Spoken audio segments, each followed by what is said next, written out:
Hello, welcome to our special program on spiritual enlightenment and unfolding world events, brought to you by the Grail Movement Nigeria. Today's topic is, why do bad people seem to prosper and good people suffer? Hello. In considering this question, let us proceed from the first principle that the will of God is perfect, because God Himself is perfect. This is extremely important. Since God is perfect, His will, which maintains and sustains everything in creation, is also perfect.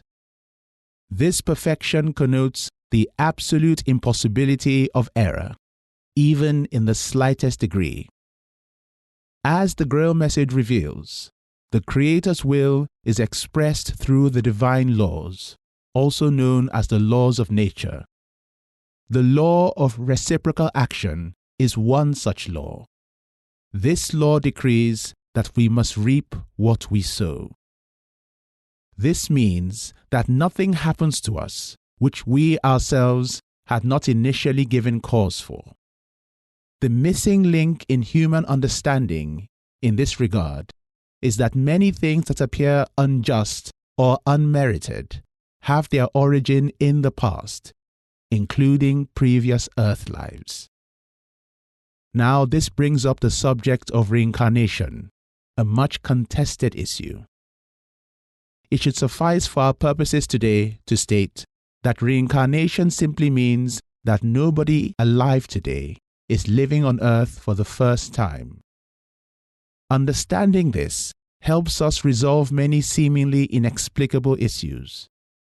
For instance, since we have lived on earth before, we would have done some good and some bad things we are no longer conscious of. But we now know from the Grail message that whatever we do gives rise to invisible forms.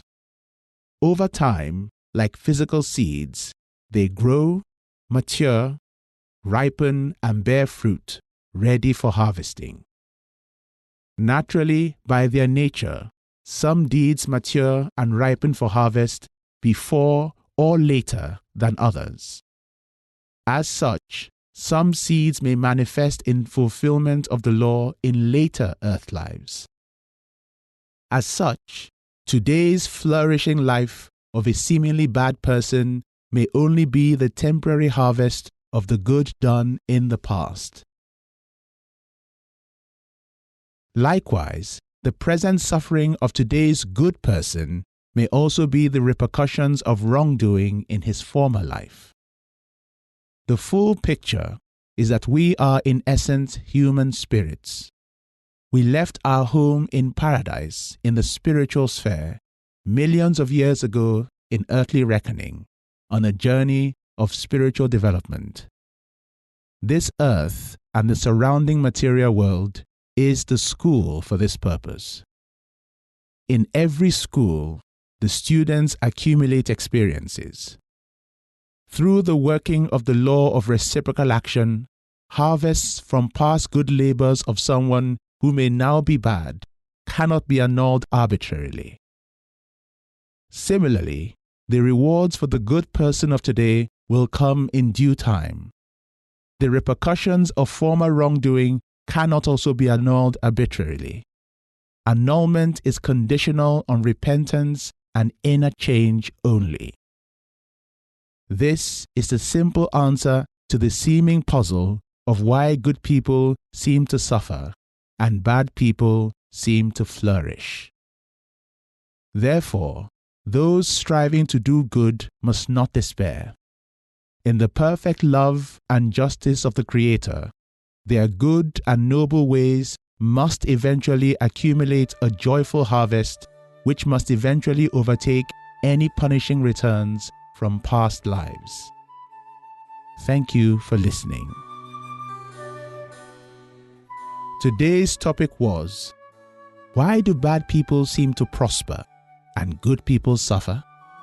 For further information, please visit the website www.grailmessage.com. Email info@grailmovement law-of-nigeria.org. Please also call or text the following numbers: 0807 219 2451 or 0806 032 6072. Thank you for listening.